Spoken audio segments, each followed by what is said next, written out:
au sein des zones d'activité économique. Bon, merci de plus d'être aussi présent à l'occasion de ce webinaire, sachant que les zones d'activité elles peuvent être industrielles, commerciales ou logistiques. Elles concentrent bien évidemment des milliers d'emplois et, puisque c'est leur vocation, des volumes très très importants, colossaux de déplacements au quotidien. C'est aussi, je dirais, des leviers de compétitivité et de dynamisme économique pour les territoires, pour la région, mais également, évidemment, c'est au cœur des défis climatiques, énergétiques et sociaux, notamment sur cette thématique des mobilités et des déplacements. Autour de ces zones, je dirais, industrielles ou commerciales, évidemment, la question des mobilités, elle est centrale, puisqu'elle concentre toutes les formes de mobilité, celle de l'accès des salariés à ces zones d'activité économique, celle de l'accès aux clients, aux consommateurs, quand il s'agit de zones d'activité commerciale. C'est aussi des zones d'échange de marchandises très importants, donc ça concentre de très nombreux flux. Il y a la question du dernier kilomètre, du mode de réalisation de ce dernier kilomètre, et évidemment de l'attractivité de ces zones dans une ambition de décarbonation. Voilà. Donc, donc, une fois que j'ai dit tout ça, ben, il m'apparaît évident que cette thématique-là, ça rentre parfaitement dans le champ des missions de l'Observatoire, qui est notamment de s'intéresser bien évidemment à tout ce qui tourne autour du transport et de la mobilité, pour permettre des échanges entre les différents acteurs qui s'investissent et organisent cette mobilité des biens et des personnes, tout mode confondu, que ça soit par le biais, enfin, dans le domaine des infrastructures, comme dans le domaine des services, donc sur la région Provence-Alpes-Côte d'Azur.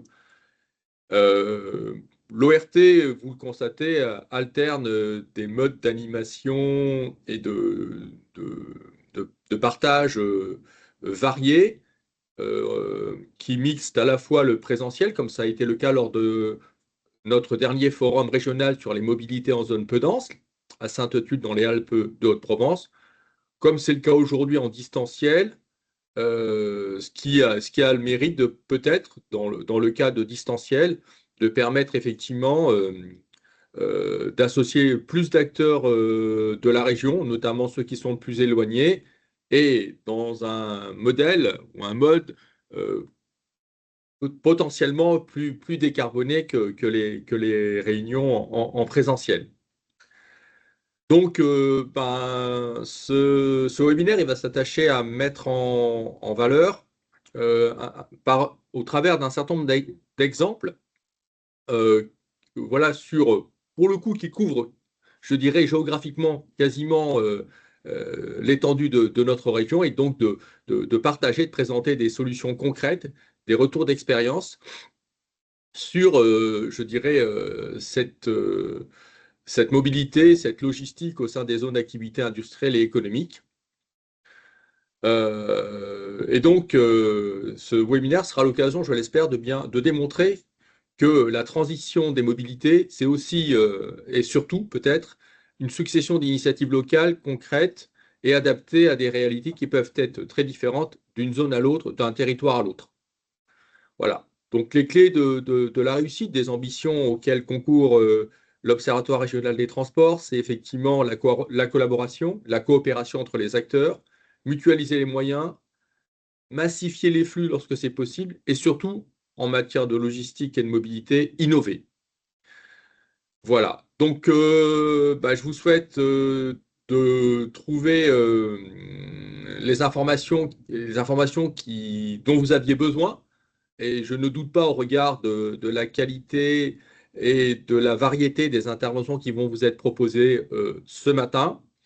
Et donc, je vous souhaite un excellent webinaire de partage, de retour d'expérience et potentiellement qui permettra de faire émerger de nouvelles coopérations. Et je pense que je peux passer la parole à l'intervenant suivant. Merci de votre Merci attention. beaucoup. Merci beaucoup. Je laisse maintenant la parole à Nadia Fabre, chef du service transport, infrastructure, mobilité à l'Adréal PACA. Bonjour à toutes et tous. Je vous remercie pour votre présence nombreux, car comme vous pouvez le voir sur votre écran, nous sommes plus de 90 participants.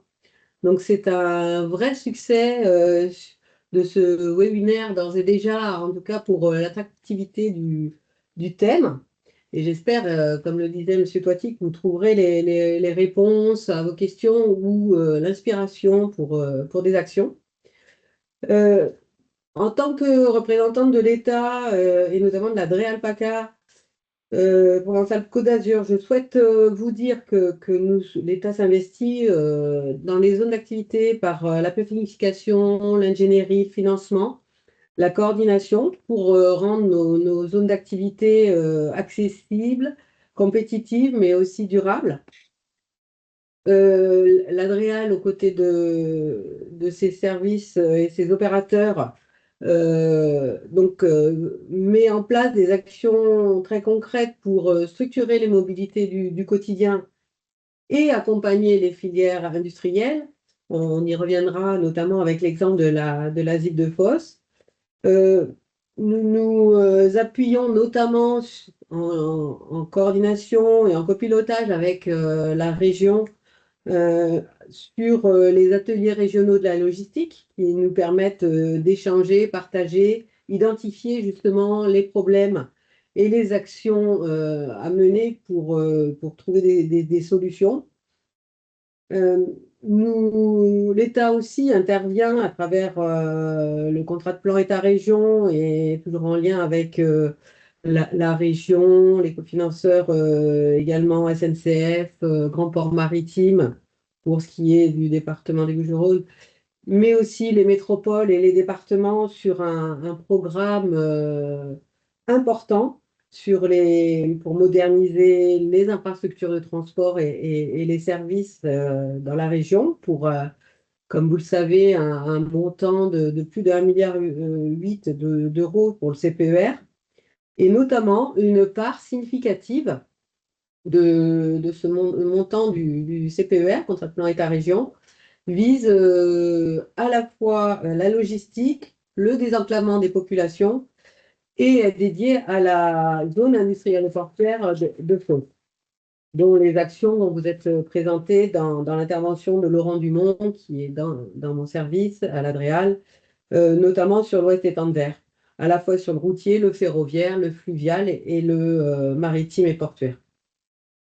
Juste pour rappeler quelques chiffres clés sur le volet routier, 2 projets structurants, la liaison Fos-Salon et le contournement de Martigues-Port-de-Bouc sont inscrits dans ce contrat de plan, dans un but de réduire la congestion également. Il y a un programme de voies réservées aux bus et aux transports en commun et au covoiturage qui est prévu. Donc ça représente 55 millions d'euros dans le contrat de plan. Et puis également, sur le développement du fret ferroviaire, il y a un montant conséquent également de 102 millions d'euros pour améliorer à la fois les lignes existantes, le maillage logistique, le transport combiné et le transport fluvial qui est également prévu dans ce qu'on appelle le CPIER, donc le contrat de plan interrégional avec les régions Occitanie, Auvergne-Rhône-Alpes et Bourgogne-Franche-Comté. Tout ça pour réduire, fluidifier les échanges de marchandises et de personnes, réduire les émissions et désengorger les routes. Enfin, sur le volet maritime et portuaire, le contrat de plan État-région prévoit un montant conséquent pour accroître l'attractivité des zones industrielles et portuaires pour 371 millions d'euros, dont 74 millions d'euros de l'État pour le grand port maritime d'État, qui est celui de Marseille-Fos. Sur la desserte multimodale des zones d'activité, on peut noter aussi des projets importants et structurants, comme le pôle d'échange multimodal à plan de campagne, qui est constitué à la fois d'une halte ferroviaire mais aussi d'un BHNS permettant de desservir la zone à terme, qui s'appelle le Zénibus, que vous avez peut-être entendu parler, et aussi sur les zones d'activité de l'Est Étendebert à Vitrolles et Marignane. Également sur le secteur de Aubagne-Gémenos, donc il y a le projet de BHNS appelé le Bus Plus, qui est prévu avec une aide de l'État de 3,3 millions sur 35 millions d'euros. Et puis également dans les Alpes-Maritimes, le BHNS de Grasse, qui permet de desservir plusieurs zones d'activité économique et de centres commerciaux autour du plan de Grasse. Le tram T4 à Nice, qui relie la métropole et le Grand Arenas, bénéficie aussi d'aide et de financement de l'État. Donc voilà, vous voyez, tous ces projets structurants qui nécessitent parfois des reconfigurations importantes de voiries sont accompagnés aussi de cheminements cyclables associés que l'État subventionne au travers du guichet pistes cyclables en lien avec la région, mais également d'appels à projets spécifiques de l'État depuis 2018. Il y en a eu 6. Donc, je souhaite que les échanges aujourd'hui soient riches, fassent émerger des idées, vous donnent des idées d'action concrètes, vous prouvent les engagements partagés avec les porteurs de projets. Et je voulais tout simplement vous dire que nous sommes engagés à vos côtés pour que tous ces projets soient le socle d'une mobilité efficace et durable au service des territoires. Merci de votre attention. Merci beaucoup. J'ai maintenant l'honneur d'inviter Monsieur Jean-Pierre Cérus, donc vice-président de la région Sud en charge des transports et de la mobilité durable, à prendre la parole. Pour quelques mots Bonjour tout le monde, d'introduction. est-ce que vous m'entendez? Très Très bien, merci.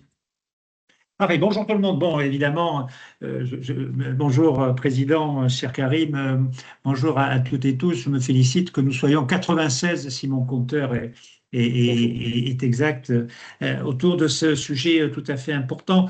Bon, je vais simplement rappeler un cadre. La région, vous le savez, agit de plusieurs manières sur ce sujet qui est la mobilité, finalement, des zones d'activité qui représentent, si mes chiffres sont exacts, en gros 700 000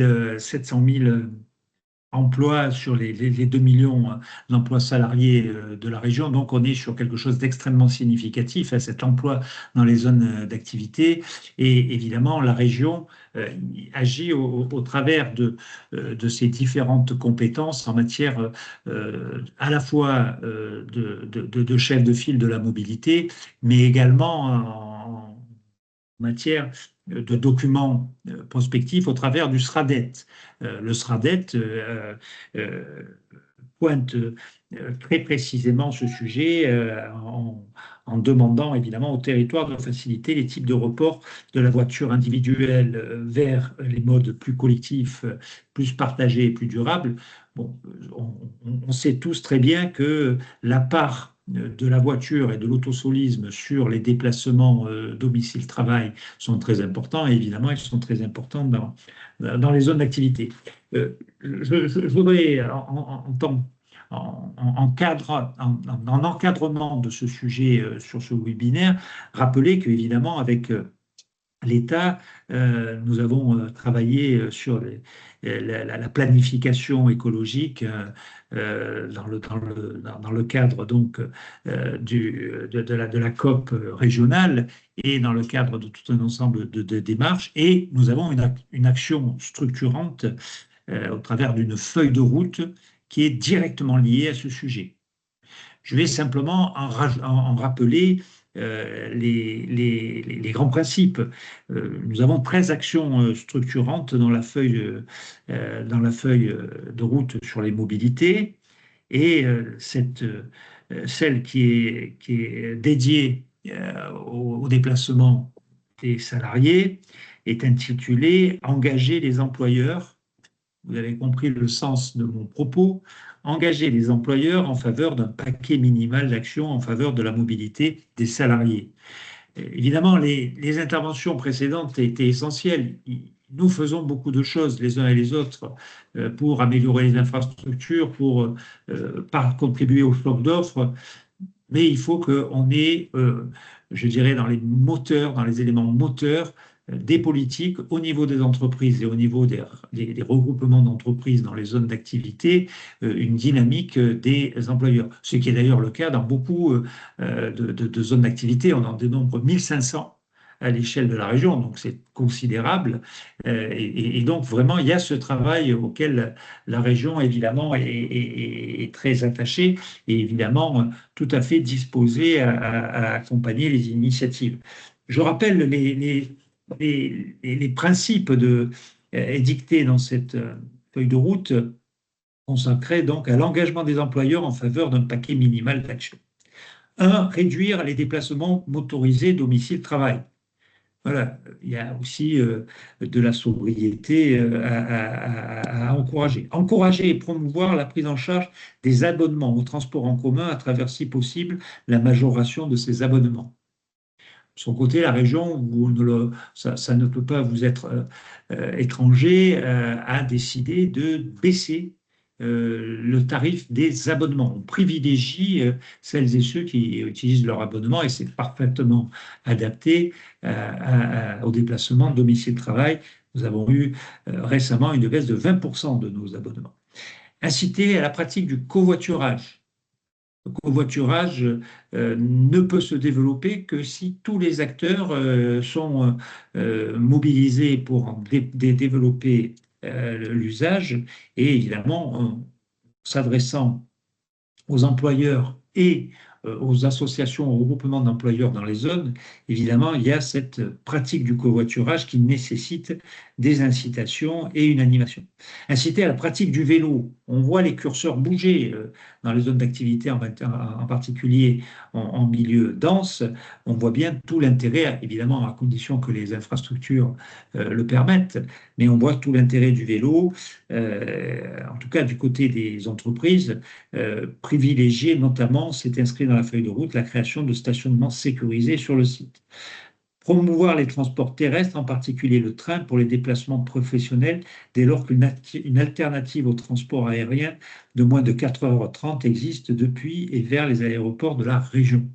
Oui, la mobilité, c'est la mobilité régulière domicile-travail, c'est aussi la mobilité dans le cadre de l'activité professionnelle. Et il y a là aussi, notamment dans le cadre des objectifs de décarbonation, évidemment des actions à mener et en tout cas nous en faisons la promotion. Tester la semaine de 4 jours et faciliter le télétravail sont des initiatives évidemment qui vont vers des déplacements moins nombreux et plus ciblés, privilégier les motorisations décarbonées lors de l'acquisition de nouvelles flottes de véhicules, c'est évidemment du bon sens, et enfin installer des bornes, des IRVE, des bornes de rechargement pour les véhicules des employés, qui évidemment est une condition de bonne utilisation des véhicules électriques. Donc, comme vous le voyez, le champ est large et je voulais simplement aujourd'hui dire tout l'intérêt et toute la mobilisation de la région Provence-Alpes-Côte d'Azur autour du président Muselier, notre exécutif, pour accompagner les actions sur tous ces ressorts. Voilà. Donc, je souhaite que ce webinaire apporte d'abord des échanges et vraisemblablement des pistes de solutions. Et merci beaucoup, en tout cas, de nous y avoir associés. Un certain nombre de collaborateurs de la région, cher président Karim Touati, restent présents. Moi, je vais malheureusement devoir vous quitter, mais je me félicite en tout cas qu'il y ait même maintenant 98 personnes présentes autour de ce webinaire. Bravo pour son organisation et bon webinaire. Merci beaucoup, monsieur le vice-président. Merci beaucoup, Jean-Pierre, pour cette introduction, je dirais, déjà très riche en informations et en éléments je dirais, d'orientation, de stratégie, voire même d'action. Merci beaucoup. Merci.